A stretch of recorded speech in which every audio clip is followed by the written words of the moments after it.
In the adrenaline-fueled world of motocross, where the roar of engines echoes the spirit of competition, we delve into the heart of the dirt, the thrill, and the legacy that defines KTM beyond the red plate.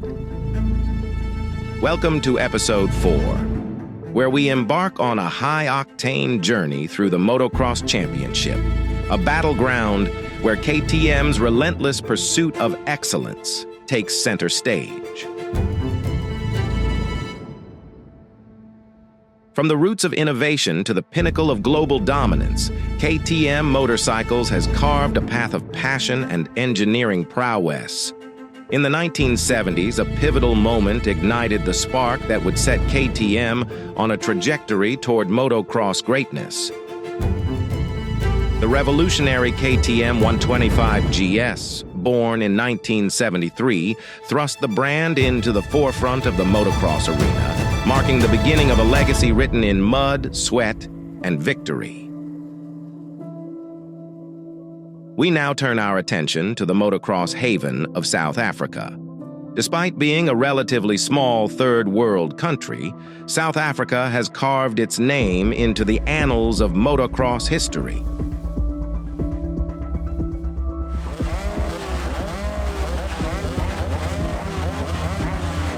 Join us as we unravel the twists and turns of motocross in South Africa, celebrating the triumphs, the challenges, and the riders who have propelled this nation to motocross glory.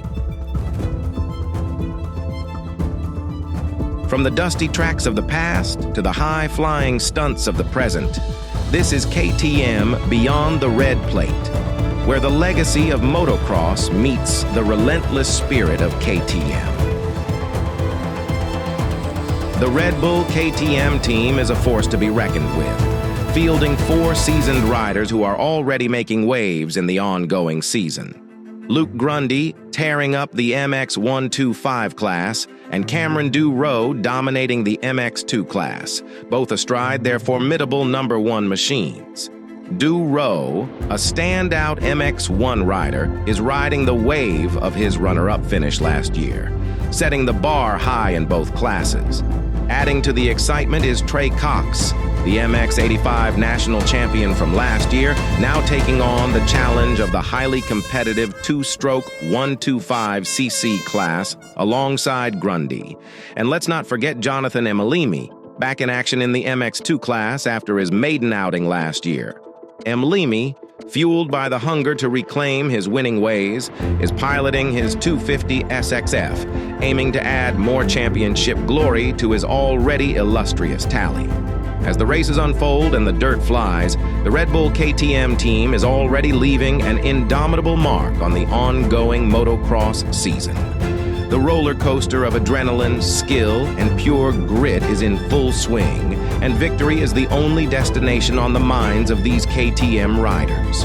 The season is well underway, and the Red Bull KTM team is not just ready. They're already redefining what it means to be ready to race. Get ready to witness the ongoing saga of speed, skill, and sheer determination as these riders carve their path to victory on the motocross circuit. The thrill is real, and it's happening right now.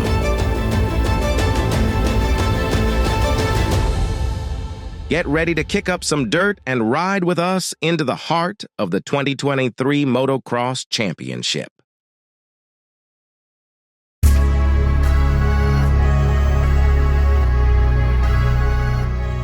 For one, it's probably the best team in South Africa. It's the number 1, it's the team everyone aspires to be on. Everyone just means business. You have to perform. Everyone knows how to ride. Everyone works together.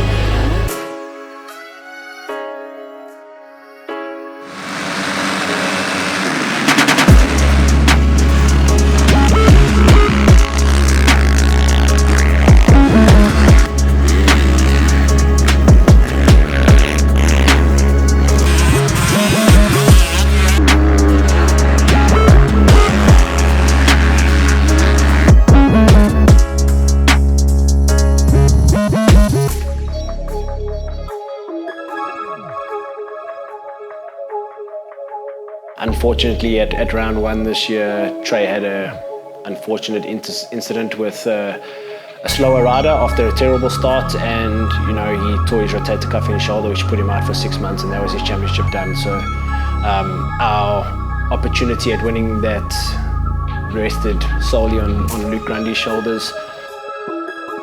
Yes, we back. Am I my spot? Yes. I don't even finish my wine gum.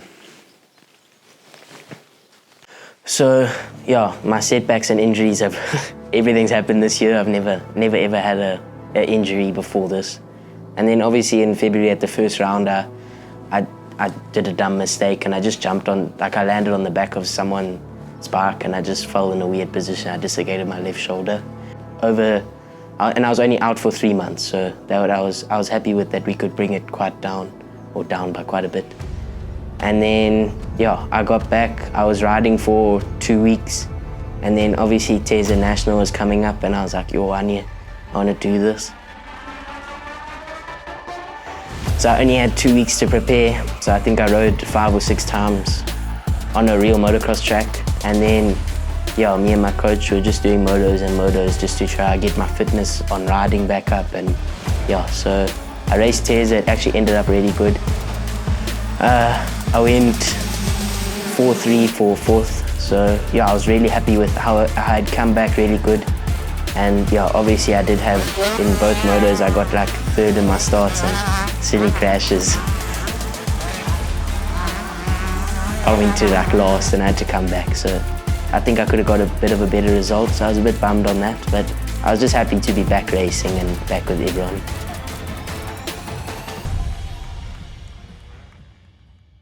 Okay.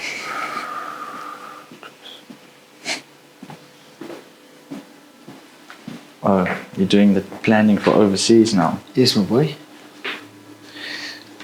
So we'll be staying in Lith at this place here. It's like 10 minutes from Rob's house. All right. We booked an Airbnb. A little farmhouse. So it's close to home. Nice warm home feeling. Yeah. So we'll be in Holland. Close to Belgium. Which one is even Holland?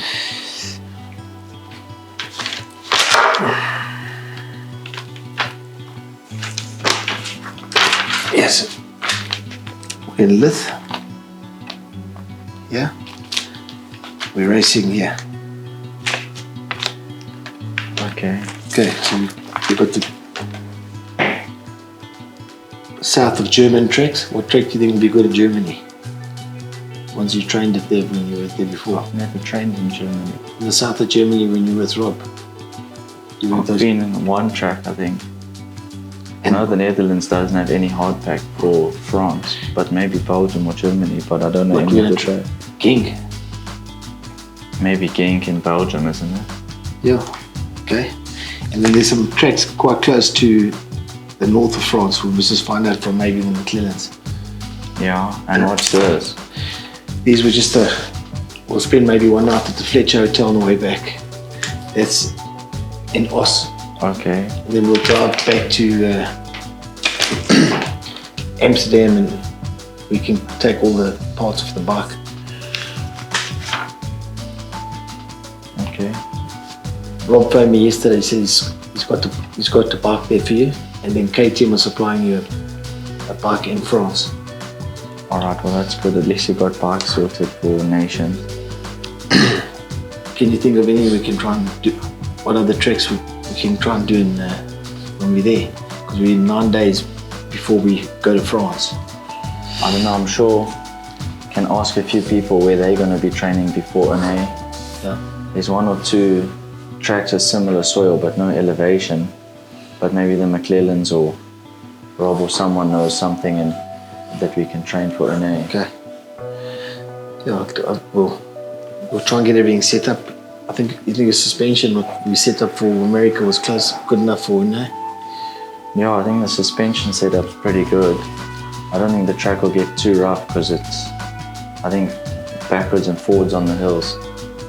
Just the big downhills is something you need to get used to. But I think the suspension setup should be pretty good. And the guy that helped you last year with your suspension, I think we should maybe see if we can see him for a day. Yeah, we can look at it if we find a track and we can maybe get it a bit better. Okay, cool. Okay, I'll be in touch as well today. We'll try and arrange a few more things. Okay, We can bring the old Transit out of retirement. Yeah, if it even makes it to France. Okay, no problem, my boy. Okay. So this is the office. It's kind of become a trophy cabinet because it's the only place where there's space on the wall. So there's a lot of the trophies that I have over the years.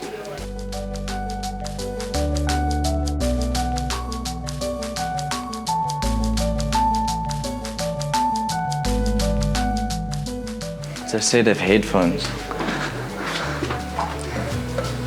From getting the most hole shots in the year. It's a pretty cool one. The headphones are starting to disintegrate, but it's still a sick trophy.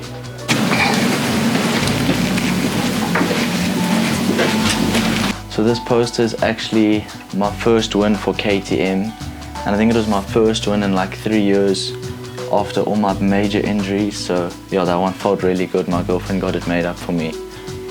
And yeah, I'd keep it just to remind me of that feeling again. Right, so this is I call it my 3D printing room. It's actually our spare room. But I just finished printing a little custom part for the new radiators. Makes it way easier to get off. I think we gave Kev one and he quite enjoys it, and so does Gabriel. It's also where I make my boot dryers, and then just where I come to mess around, 3D print cool little things. Yeah, I even 3D printed this wheel. I don't drive enough, but hopefully in the off season I can get a bit of time behind the wheel and get better at ACC. The helmet collection is much bigger than that. I've had That's a crash collection, bro. Not even a helmet collection. That's like cracked helmets since 2017, but we ran out of space a long time ago. I think I had a year, my worst was like, I think 5 or 6 helmets in a year. And then recently, I've been pretty lucky. I haven't had any in the last couple of years, so I'm grateful for that. And wasn't that camo one like kind of the biggest one you had crashed? The green, yellow? I think this one was one of the biggest, was at Teza. I went over the bars. That one was overseas. Yeah. I crashed. I don't even remember most of them. A lot of them are just cracked with age and stuff, and like small crashes, but I know those two were really big crashes. I'm gonna actually take the bash plate out on this one.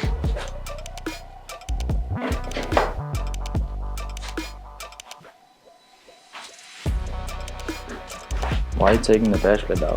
That just makes life easier. But you just did it so easy without it. Makes life easier, bro.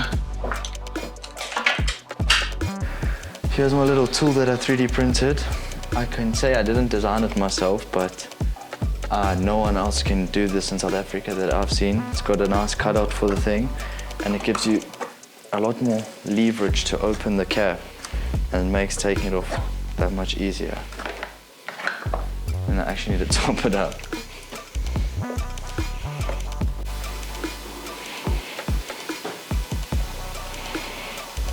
Yes, bro, this thing was actually empty.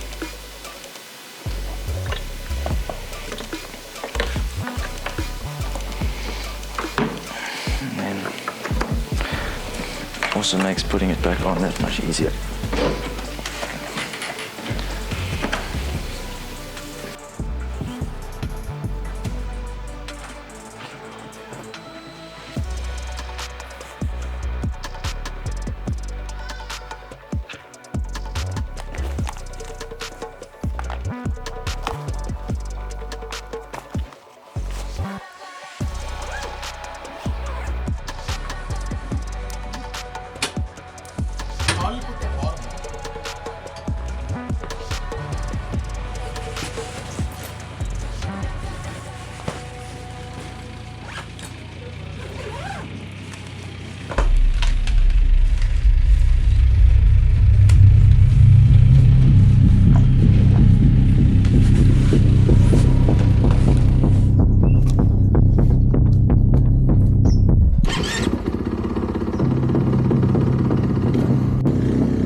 So physical preparation, it's just a lot of training off bike and on bike. And then mental preparation, I find if you've got good physical preparation, it already is a good mental step. So that makes a big difference. And then I know people don't like it, but you have to be a little bit cocky to know that you're gonna win and that I'm gonna get the whole shot. And that's a good mental aspect of it. So the best thing for endurance and stamina I find for riding is there's no substitute for doing the long motors on the bike. But then also the days that you can't ride, if the weather's bad or you just can't ride every day, I like to do a lot of running and then also a lot of cycling, so that really helps.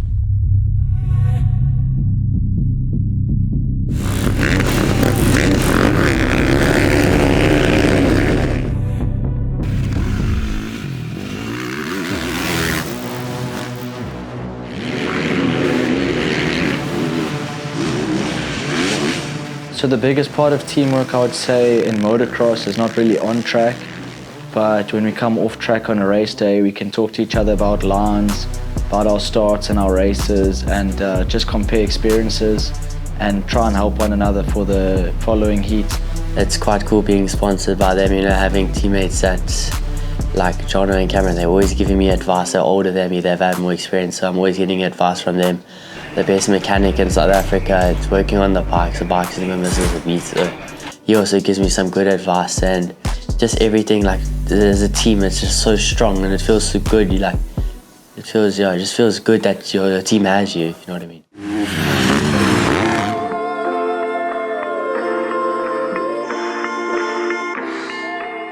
Usually I try to get a good start, and then the first half of the race I try to put in good consistent laps to try to break away from the field, and then from there kind of just manage the race. Yeah, that's I think the best thing to do. Basically whole shot and just hit your marks and yeah.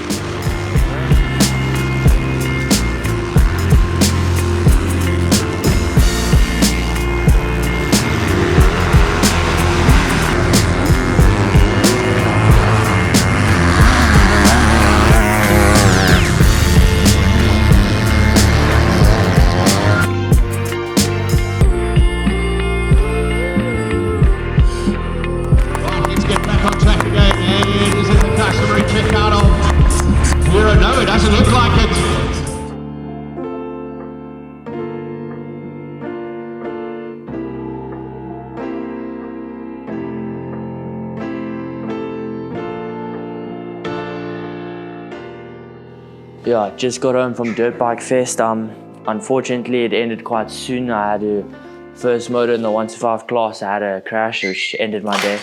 I tried to carry on riding, but the paramedics wouldn't let me. Also, it was my MX2 debut, and I was looking forward to that. And unfortunately, I couldn't finish the MX2 race either, due to my hand. We think I'm going to go for x-rays and more x-rays tomorrow on my hand. So yeah, basically just got to unpack all the dirty kits and the kits I used at the Dirt Bike Fest, and then prep my goggles for the next time I ride, which will be hopefully soon. As I said, I need to get this checked out, and yeah.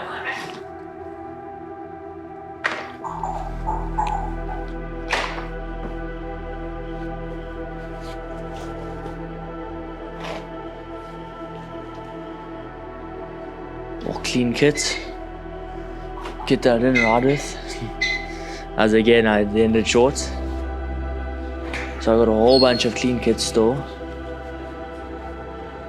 and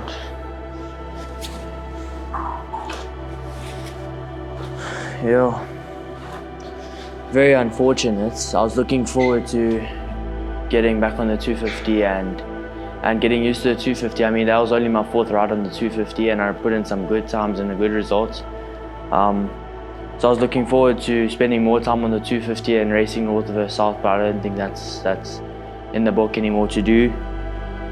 So I don't know what I'm going to do with myself now. It's the first time having an injury, I should say. Don't know if it's broken yet or not. I hope it's not, but yeah, if it is, it'll be the first bone I've broken in my motocross career. So yeah, let's pray it's not broken and hopefully we come back stronger.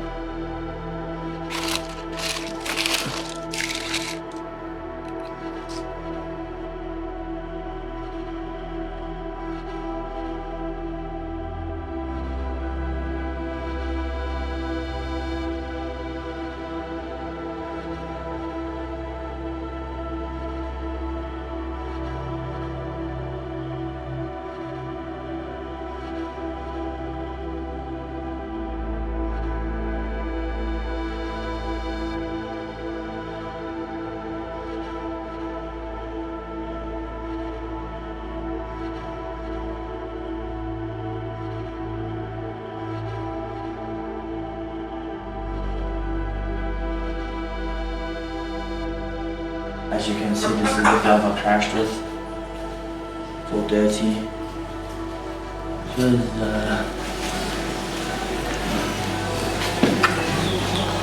So thanks also to Uncle Yuri for the good protective gear he's given us over the last 2 years. Keeps me safe, and yeah, so we're also going to put this in the washing.